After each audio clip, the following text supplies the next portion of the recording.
Right, lunatics. Lord.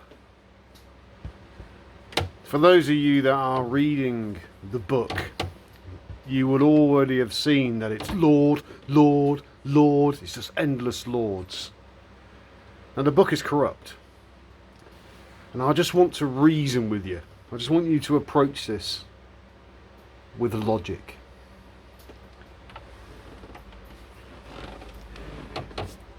If you have a lord, are you free?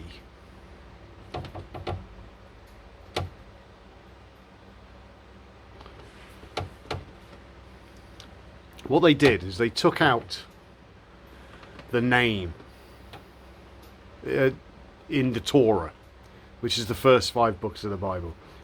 And all the prophets, they used the name as well. And the name was Yod-Heh-Wah-Heh. Ancient Hebrew, not that modern Yiddish shit. And the name is Yahweh, Yahweh.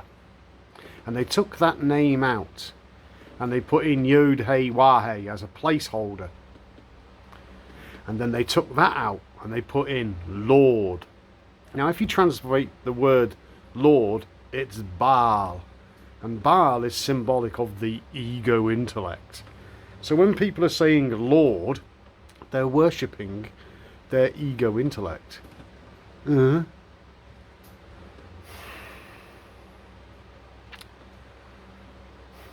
We have lords in society, you know, especially in England. Lord this and Lord that. What was that bloke's? Oh, I can't remember his name now. When I was in the military, they used to visit occasionally. They're just fucking idiots, but they're lords. And we have the House of Lords. And then the House of Commons. The Lords and the Commoners. So even that in itself, yeah, they rule over you. So think about it this way as well. The universe is conscious. It always has been and it always will be. It just is. And if we remove the names, get rid of the names, just ignore that. Just pretend you're a child and you call the universe Father because you don't know his name. That's okay. It's acceptable. So if you accept that the universe is conscious, then you can accept that you're a child in the universe, irregardless of your current age of your physical tabernacle. Back scratcher. So did this creator create you, this strange creature that walks upright, designed to walk upright, the only creature on the planet that is designed to walk upright? But he designed you to walk upright, and then then he wants you to bow down to him and worship him and call him Lord, because the creator of the universe has got self-esteem issues.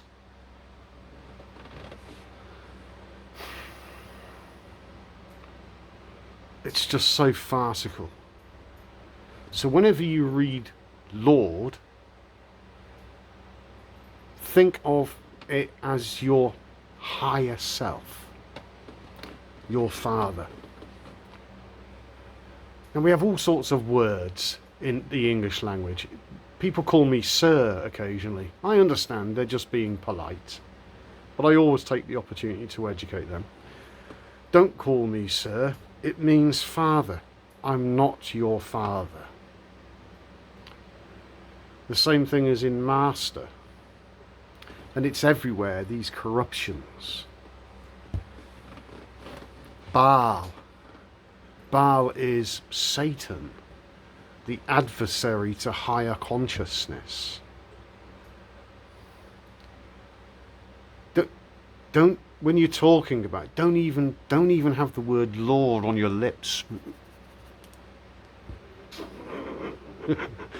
It's a nonsense. This is why a lord makes laws. And this is why that character Jesus said to the Pharisees and the scribes, isn't it written in your law? Not his. Your laws. That you are gods. Huh? Well, if we're gods, we don't need a fucking lord. We don't need to be lorded over. That's the problem with democracy.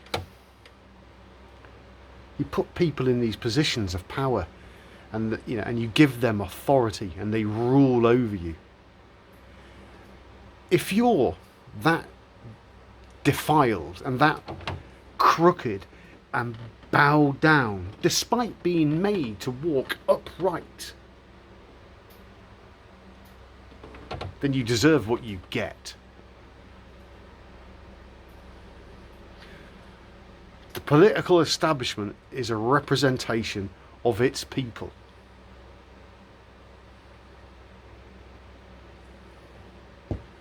Have you seen Joe Biden? Fucking oh, I thought Boris Johnson was a card. Get the Lord out of your head. Your ego. Turn it into a servant, not a master, which means Lord. Do you see where I'm going with this? All these names we have, these labels that people give themselves, self-aggrandizing wankers. And then they make statues for themselves. Look at my legacy. Really, it's time to get beyond all that. Really, it is. Don't even say Lord as a joke. It is not fucking funny. You're desecrating yourself. You're bowing down. Don't even call people sir. You have as much right to breathe and be as any other creature on this planet.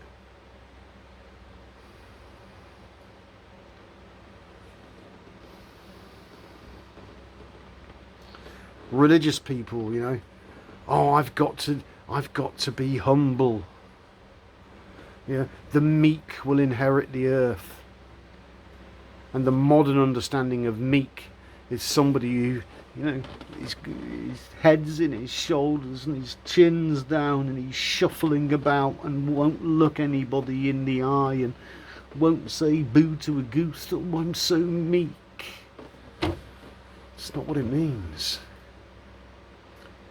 If you go into Strong's Concordance and look up the word meek, and you'll see it in Greek, and I forget what it is, but a meek person in the ancient language is somebody who knew how to use swords, or knew how to combat people, but chooses not to.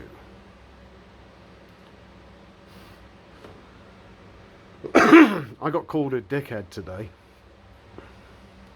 and I laughed. It was highly amusing.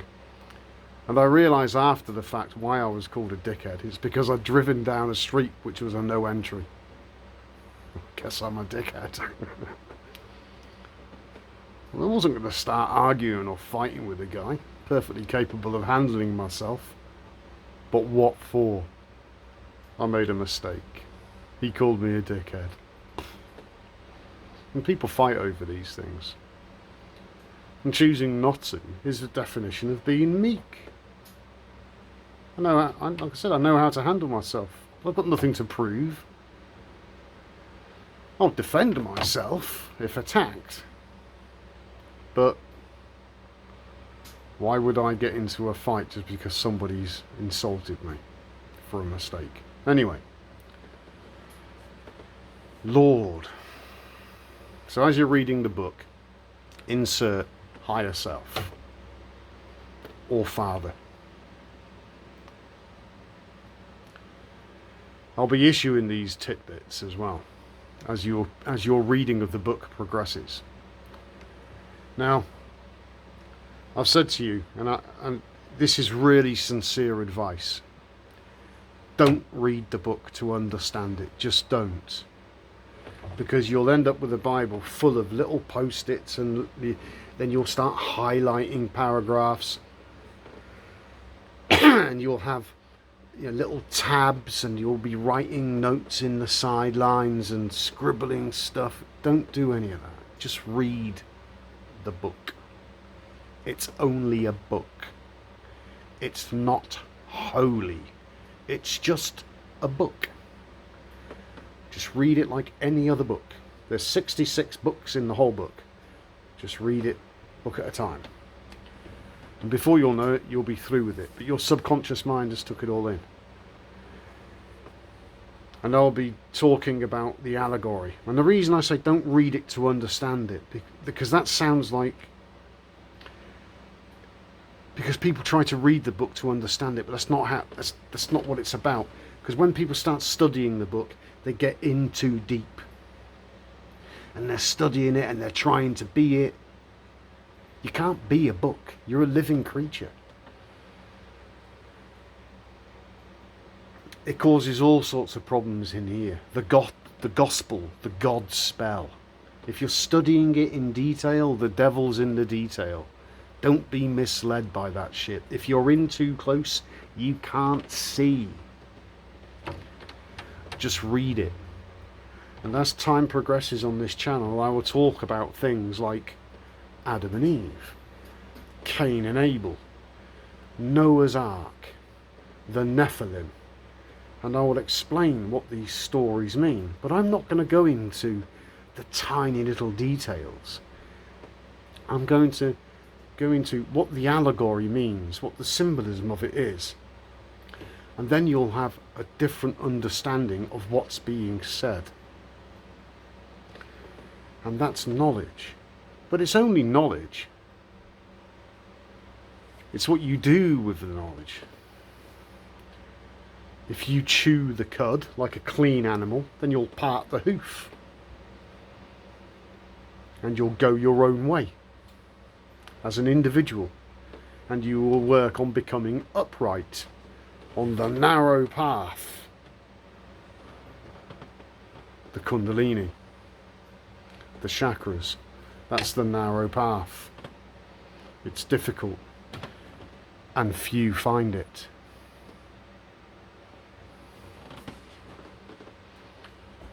And as I start explaining it, it will just make so much sense. Because what the scribes have done is they've taken these ancient mythological stories, which contain profound wisdom, and they've embellished them. And they've and then the religious have got hold of it. And there's nothing wrong with an embellished story, as long as you understand what it's on about. Like Snow White and Seven Dwarfs is about the Kundalini. The Wizard of Oz is about the Kundalini. And these are embellished stories as well. And the Bible's the same. But then the religious have got hold of it. And they've perverted it. And they've used religion to suppress people. To keep them fucking stupid. And you're not stupid. It's a masterpiece. And some of the stuff I'll explain to you, you'll struggle with. Because you'll think, how the fuck did he see that? But I didn't. Because it's the way you think.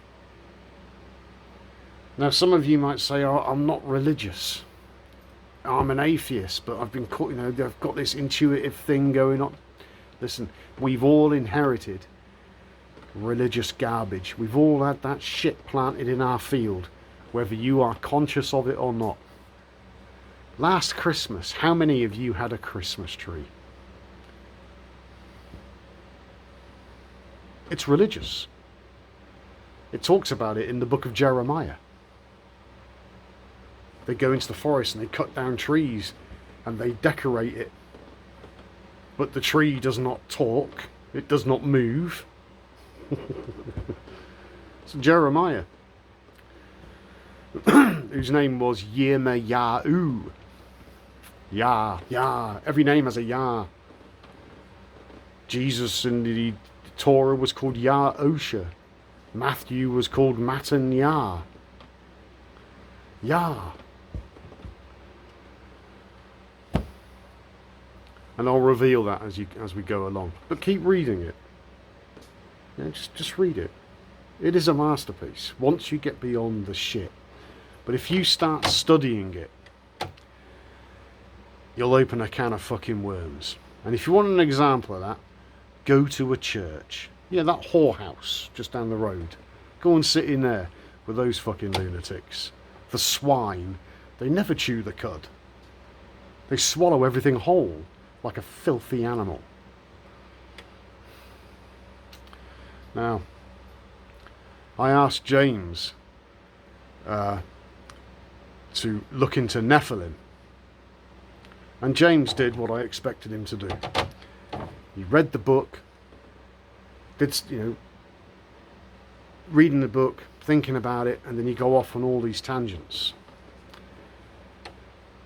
After you've read the book, and as you're doing research on YouTube, somebody will be talking about the Nephilim.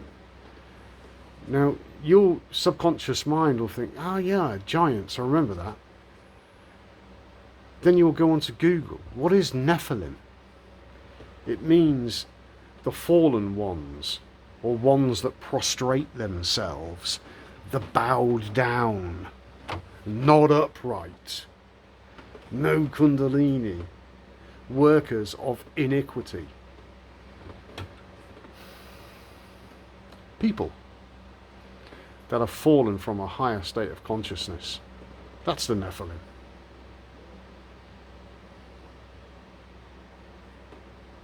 People. It's not giants. It's not the Anunnaki that have come from space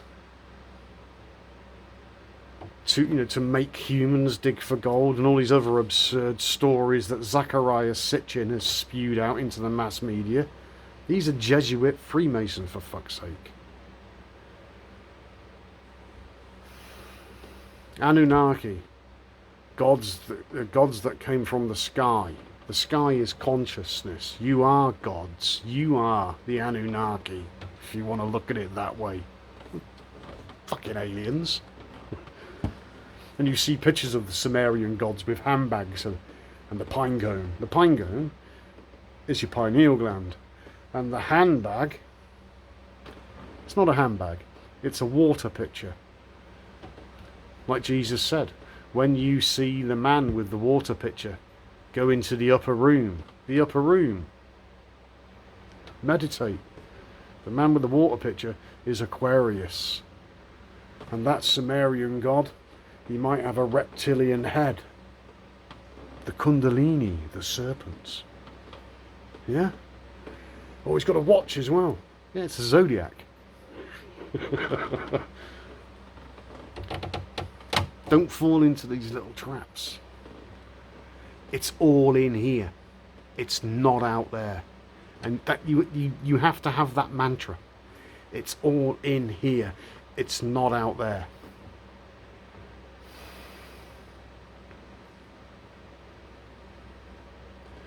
You move that energy. You have that. This comes online. You won't need books. You'll know everything you'll ever need to know.